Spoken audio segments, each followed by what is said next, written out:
Before I begin today, I want to take a moment of silence with you all here. Because silence isn't empty. Silence is full of things we don't want to speak. I have learned to fear silence most than the screams. Not because it's loud, it's because silence hides everything. Years ago, a young girl was sitting in front of me. She was shivering.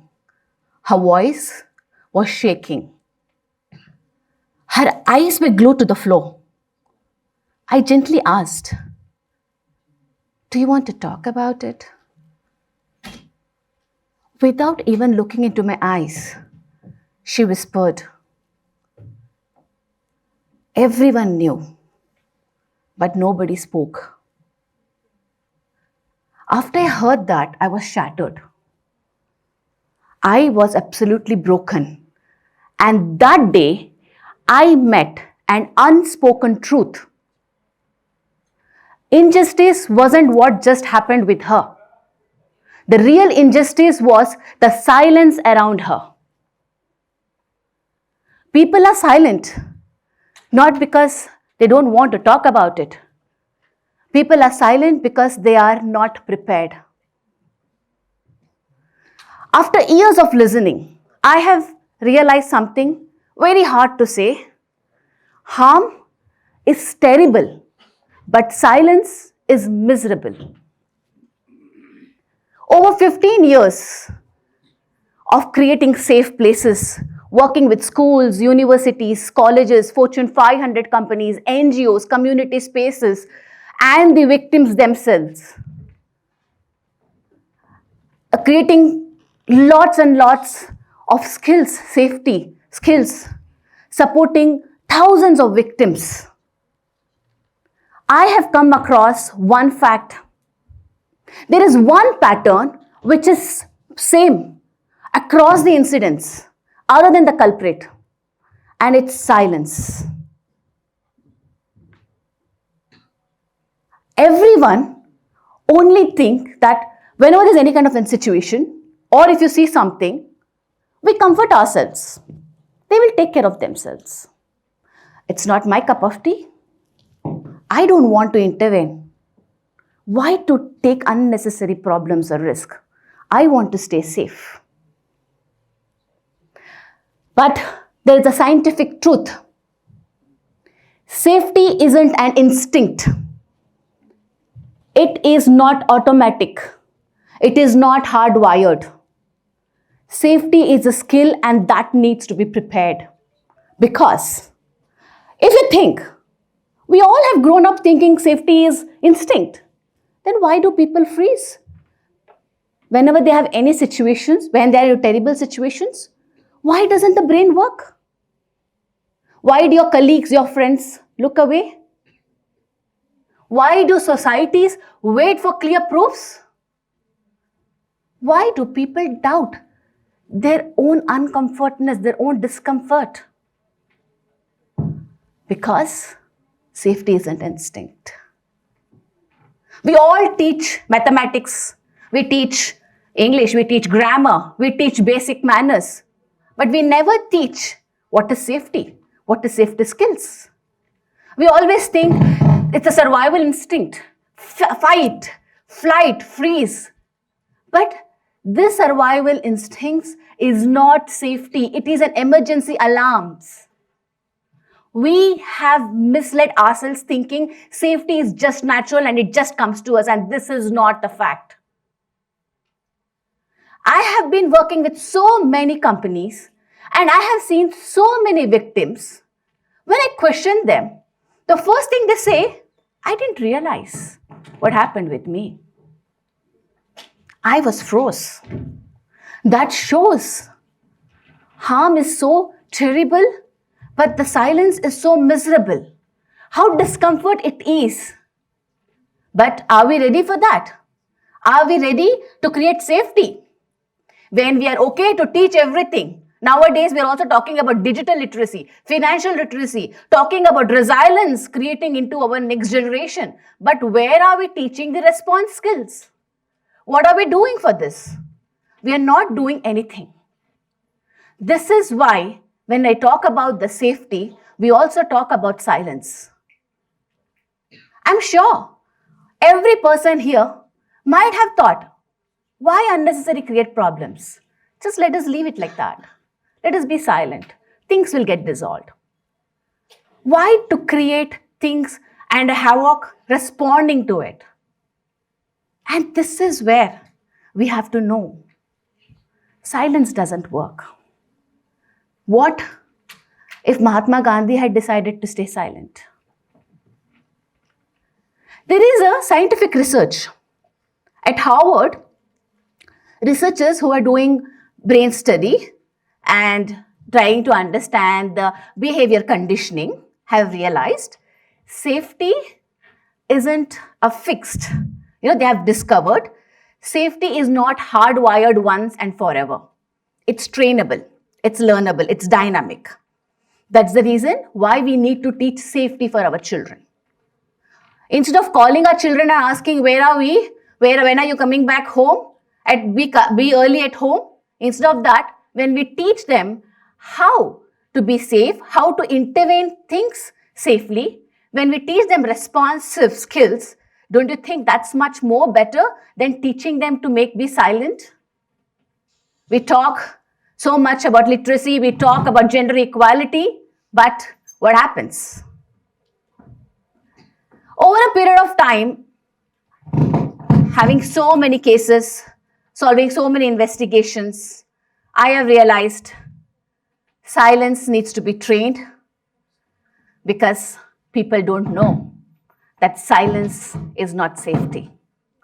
It is an inbuilt skill. We all think in that way, but it is not true because we have seen our parents doing, our grandparents doing, our society doing, and we think there's nothing wrong in it. But that's not true.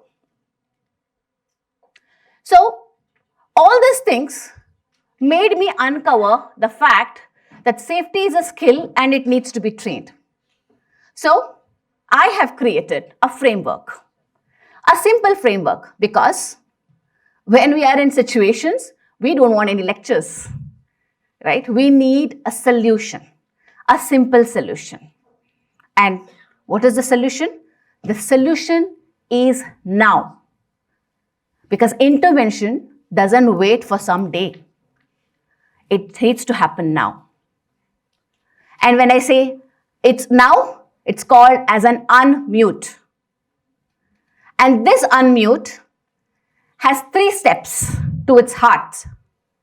N-O-W, now. N, notice. O, open. W, walk. What is notice? We talk about prevention. What is prevention?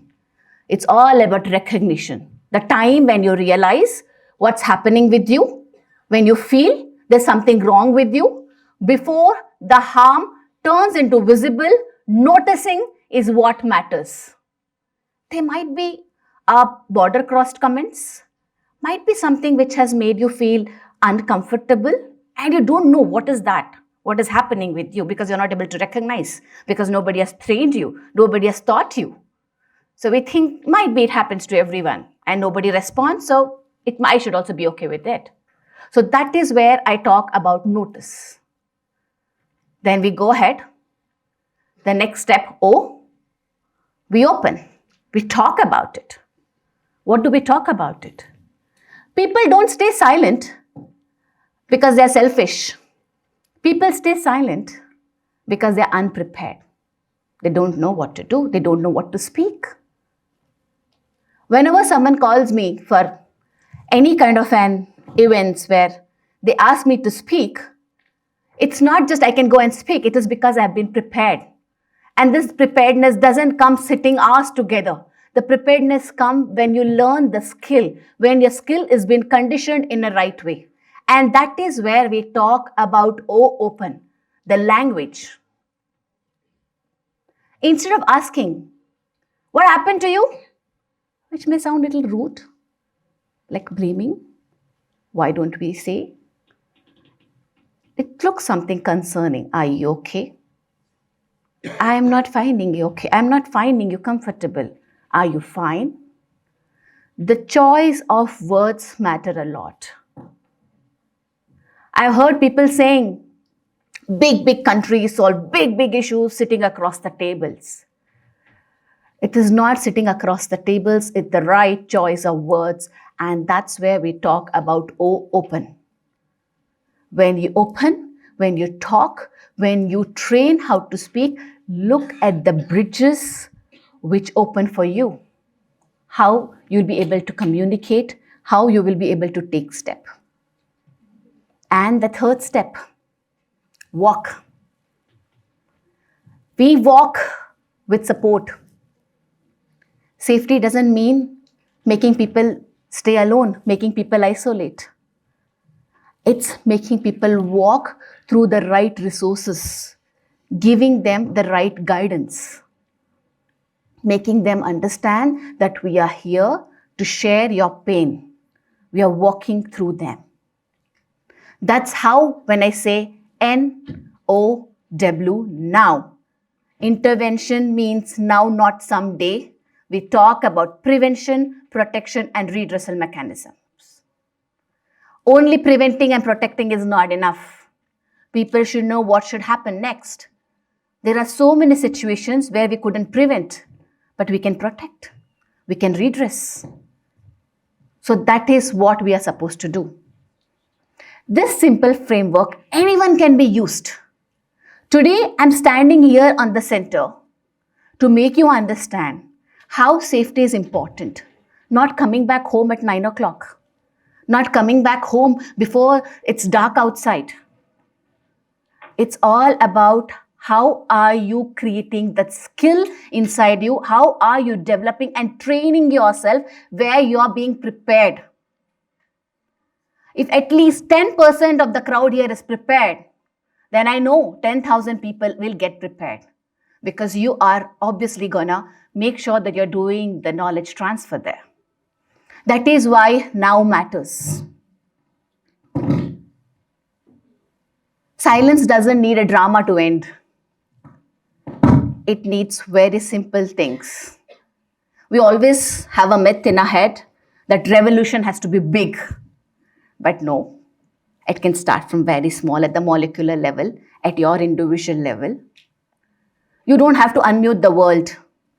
Just unmute yourself. Unmute your mind to prepare that safety is a skill which we need to get prepared, where we need to prepare our next generation or people around us or the society around us. Your voice, where you know that if there's something wrong, you need to speak about it. You're right, where you choose your dignity over silence. And that's where we don't have to create drama to end this silence. We can end this silence with learning safety skills, with learning how to notice, how to open, how to walk.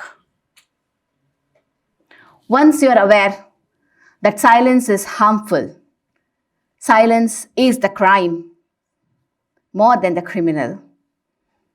The culprit is doing something and we are staying silent. That's where it makes a lot of difference. Now, what happens when you unmute? What happens when you raise your voice? When colleges, universities, companies unmute, reporting increases. Not because harm grows, but because confidence grows. What happens when you unmute children at schools? Whispers turn into voice. What happens when you unmute, when you practice unmute in your families? Shame loses its grip. That's why unmute yourself. That's why your voice matters. After a few months, after the incident of the girl, my associate came running to my office. She was panting, she was breathing heavily, and I could see tears in her eyes. I just thought, what happened? She comes to me and says, ma'am, years of your hard work, years of your thought process has mattered now. I was confused. I didn't understand. What does it mean? And I could see there was someone standing behind her.